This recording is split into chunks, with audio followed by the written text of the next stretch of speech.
Chapter 11. The Shepherd. As soon as she'd waved at Dune and the lights had gone out again, Lina started on her return journey.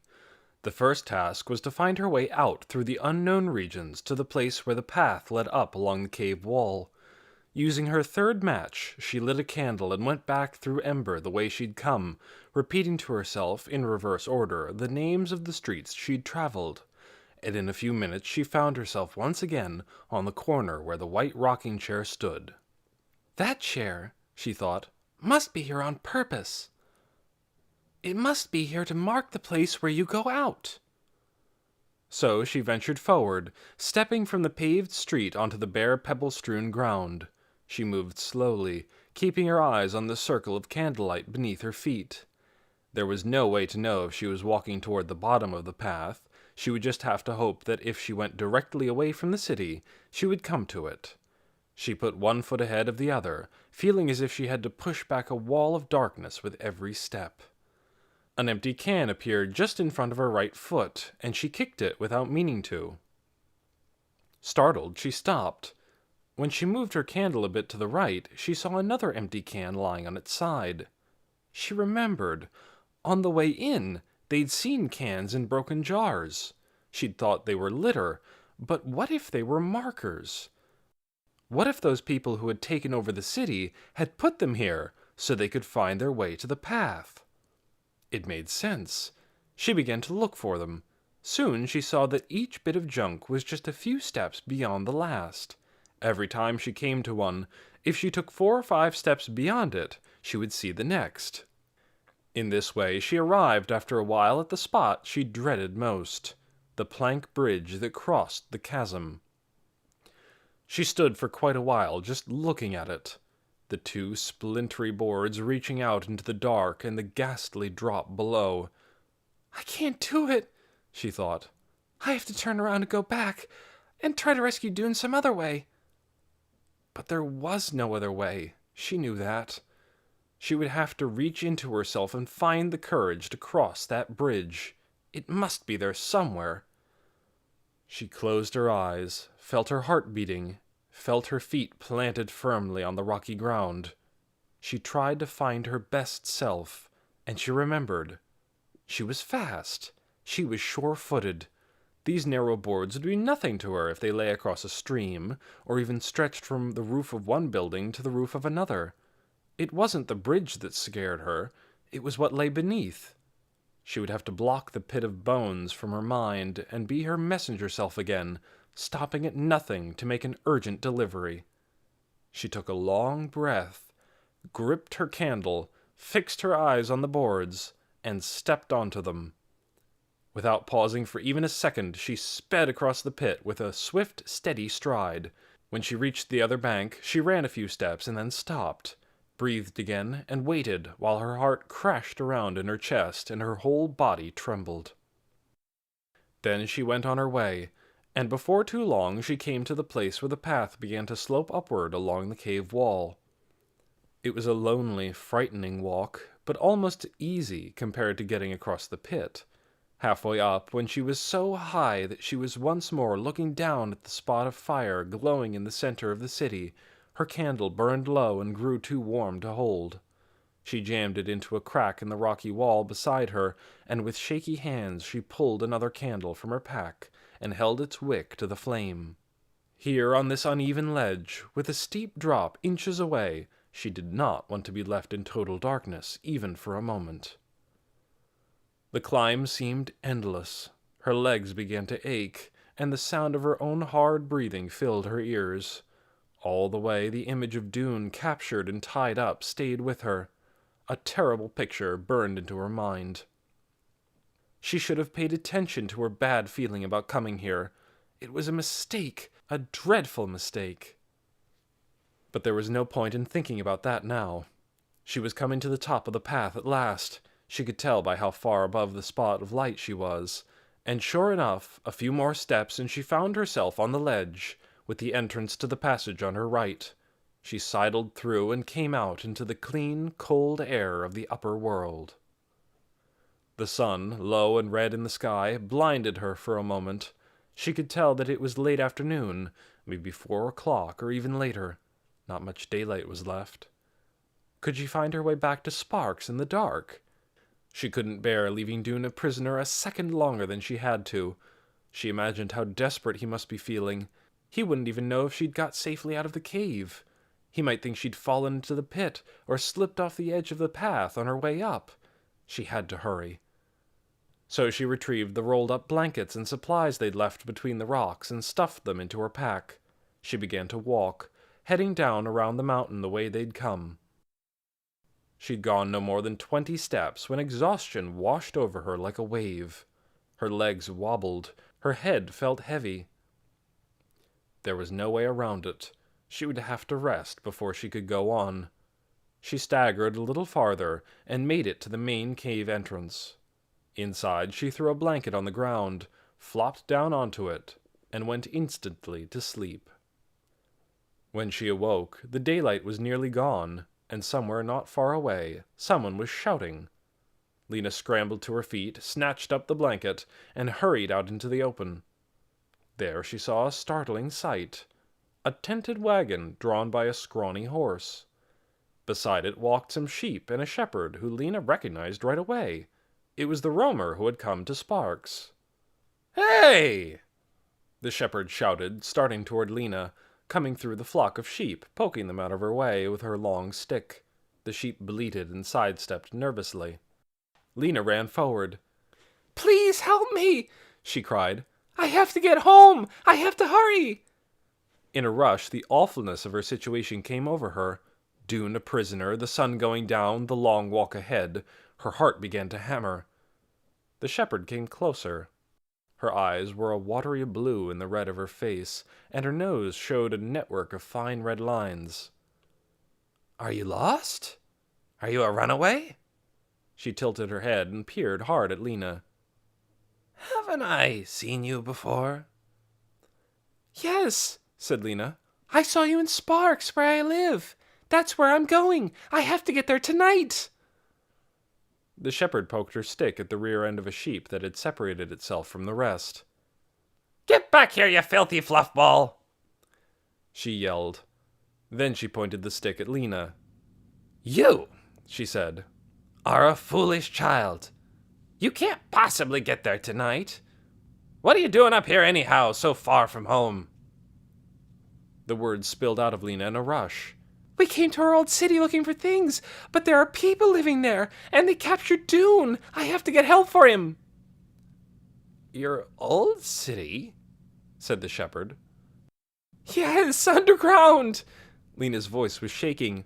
"Awful people have taken it over." "Captured your friend, you say?" "Yes, tied him up." The shepherd crooked a corner of her mouth and shook her head. "Up to his mischief," she muttered. Before Lina could ask what she meant, the shepherd turned away abruptly. One of her sheep was wandering off. She strode after it and gave it a whack with her stick to steer it back toward the flock. "Move, fuzzface!" she yelled at it, and the sheep put its head down in a sorrowful way and trotted toward its companions. Lina felt more and more desperate. How could she get this woman to help her? She saw that lanterns hung from the front and back of her wagon. There was even a lantern dangling from the side of the horse, so maybe the shepherd could travel at night. Besides, she'd been to Sparks before. She knew how to get there. "Could I go with you?" Lina called, running after the shepherd, who was still dealing with the wayward sheep. "Could you take me back to Sparks tonight?" "I don't travel at night." "But you could," Lina said. "You have lanterns. You know the way." "I could," said the shepherd, "but I don't want to. Too hard and too dangerous. Wolves out there, you know. I heard them howling just a little while ago. Besides, it's going to rain." She tilted her head toward the clouds at the horizon. "Anyhow, I'm not going that direction. I'm heading due south tomorrow. Just made my last delivery." She thumped her stick on the ground. "He can get his own after this," she said. "Mags is quitting." "Quitting what?" Mags, Lina assumed, must be the shepherd's name. "Quitting this job of food finder. I'm sick of it.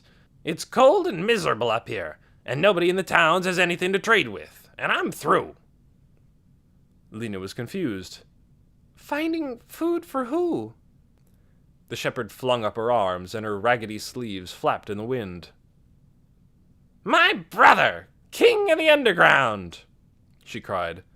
That's what he's made himself, and I'm supposed to drop down supplies for a few months and then go down there and join them. Well, I've decided I don't want to, especially if he's taken to kidnapping people. She shouted at her flock again, which had drifted away. Scurvy beasts! Wretched meat brains, get back here! She flailed her stick at them. The horse lowered its head and ripped up a mouthful of grass. You mean, said Lina, putting all this together, that's your brother down there? That awful man? He's not that awful, Mag said. He's gotten too high and mighty is the problem. Too set on having his perfect little world all for himself. Lina was paying attention now. How do you deliver food to him? Just drop it down, said Mags, gesturing behind her in the direction of the crack in the mountainside.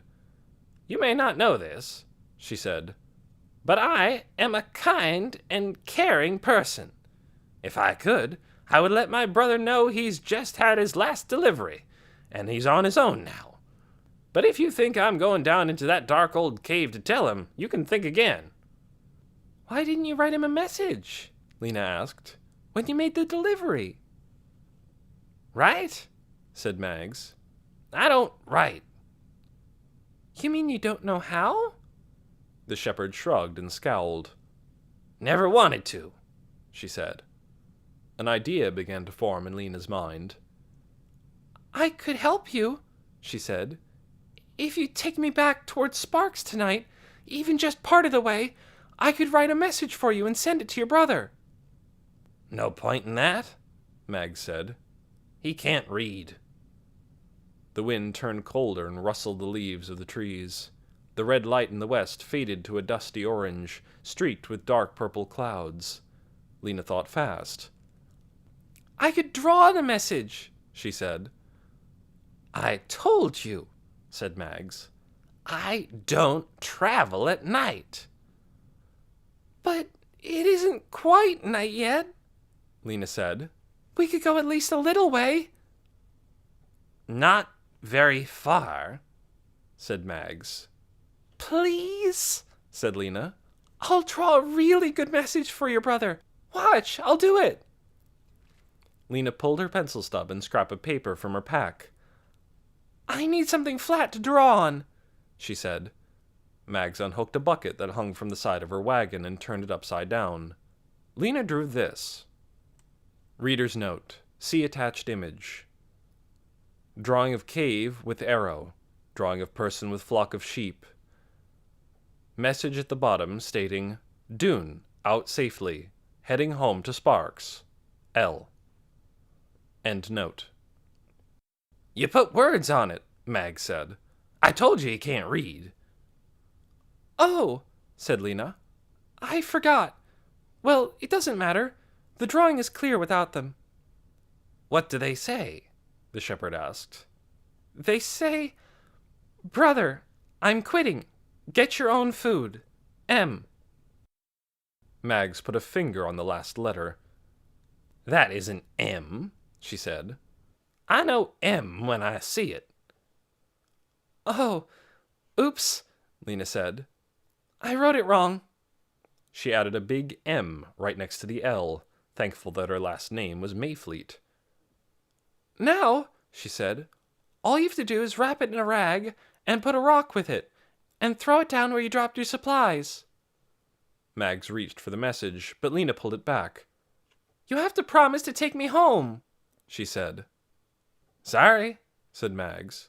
The answer is no. I'm not going in your direction anyway. I'm heading south. You need to go southwest. Oh, please, Lina said. It's so important. Can't do it, said Mags. I'll tell you what, though. What? You can walk with me until it's dark, and then camp with me tonight. Sleep in the wagon, out of the rain." "But that will take me in the wrong direction. Out of my way." "Not far," said Mags.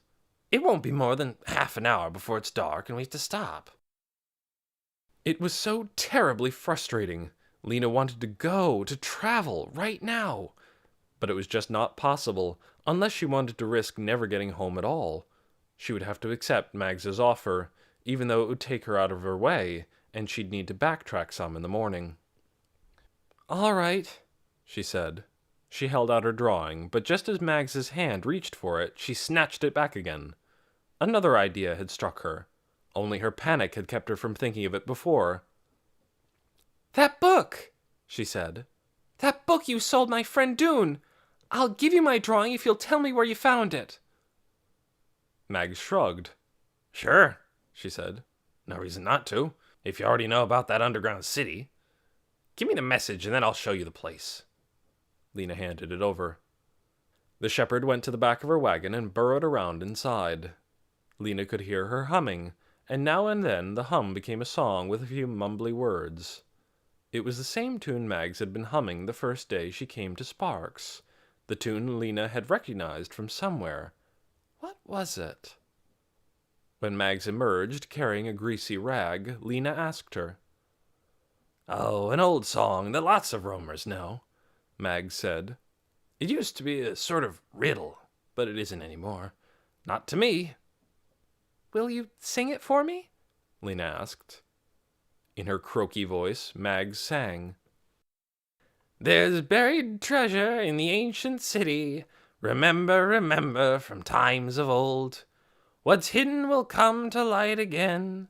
A diamond jewel more precious than gold." Mags grinned.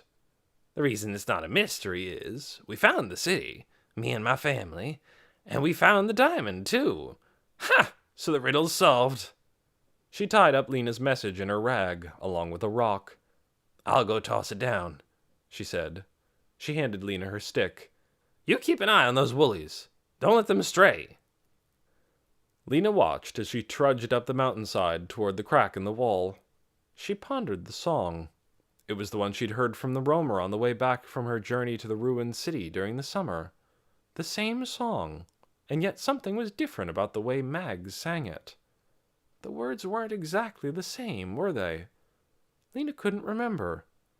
But she was too cold and tired to think about it now.